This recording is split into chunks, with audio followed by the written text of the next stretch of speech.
एक व्यक्ति था, लड्डू गोपाल जी की सेवा करता, लेकिन उसका एक मित्र था, वो शंकर जी की सेवा करता था। वो शंकर जी की सेवा करने वाला जो मित्र था वो बड़ा धनवान हो गया, और लड्डू गोपाल जी की जो सेवा करता था वो अभी भी साधारण सा ही था। एक दिन दोनों मित्र मिले तो शिव जी की आराधना करने वाला भक्त लड्डू गोपाल जी की आराधना करने वाले से बोला, भाई तुम आज तक कभी उठ नहीं पाए, तुम उसी स्थान पर हो, उतने ही दायरे में हो, कभी बढ़ नहीं पाए आगे। गोपाल जी की सेवा करने वाला बोला, मेहनत तो बहुत करता हूँ लेकिन क्या करूँ, बढ़ ही नहीं पा।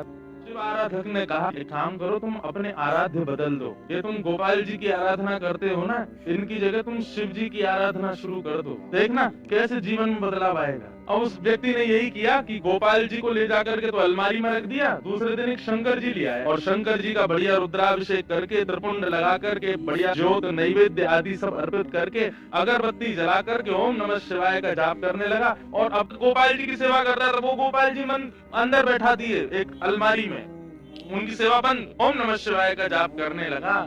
जैसे ही इसका जाप पूर्ण हुआ, मालाओं को नेत्रों से लगा करके इसने शंकर जी को प्रणाम किया, तभी देखता है कि अगरबत्ती का जो धुआं था ना, वो उसी अलमारी की तरफ जा रहा था जहां गोपाल जी बैठे थे। तो इसके मन में भावना आई कि आज तक इनकी आराधना करता रहा तो मुझे कभी कुछ दिया नहीं, आज तक भी मैं सामान्य हूँ, और अब मैं शंकर जी की आराधना कर रहा हूँ, उनको नैवेद्य धूप दीप दिखा रहा हूँ, तो अगरबत्ती की सुगंधी भी उनको नहीं लेने दे रहे, खुद ले रहे हैं अंदर अलमारी में बैठ के। रुको इनको अभी बताता हूँ। उठ करके गया, अलमारी खोल करके जैसे ही गोपाल जी को पकड़ने लगा, इतने में ही गोपाल जी सच में प्रकट हो गए और उस प्रकट होकर के उसका हाथ पकड़ लिया। जैसे ही गोपाल जी प्रकट हुए, उस भक्त ने कहा, बोले भगवान आप प्रकट हो गए? बोले हाँ प्रकट हो गए। बोले तो फिर ये तो मैं सबको बता दूंगा कि भाई शिव जी की आराधना से गोपाल जी प्रकट होते हैं। गोपाल जी बोले नहीं भैया, हम शिव जी की आराधना से प्रकट हुए ऐसी बात नहीं है। तुम शिव आराधना करो, सूर्य आराधना करो, चंद्र आराधना करो, किसी की भी आराधना करो, उससे हमको कोई दिक्कत नहीं है,